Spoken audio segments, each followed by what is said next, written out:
दोस्तों, जुकाम जैसी बीमारी के बारे में कौन नहीं जानता।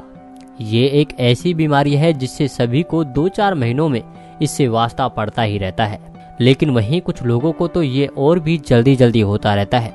बोलचाल की भाषा में इसे सर्दी लगना भी कहते हैं। ये रोग किसी भी मौसम में हो सकता है, लेकिन अधिकतर मामले सर्दी और बरसात के मौसम में देखे जाते हैं। ये एक संक्रामक रोग है जो राइनो वायरस विषाणु से फैलता है।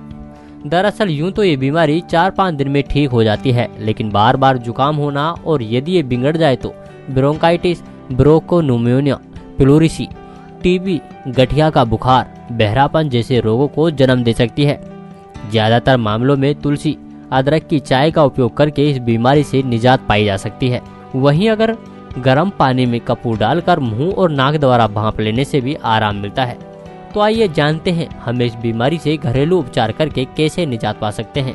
नंबर 1 गिलास पानी में 1 चम्मच अजवाइन और इसमें 4 गुना ज्यादा गुड़ डालकर आंच पर उबाले। जब आधे से भी कम पानी बच जाए तब इस गाढ़े को छान कर पिए।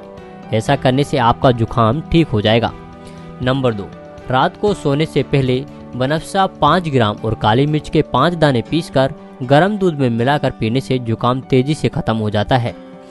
नंबर 3 सरसों के तेल की 1-1 बूंद नाक के नथुनों में डालकर सोने से बंद नाक खुल जाती है। हर रोज ऐसा करने से जुकाम भी नहीं होता।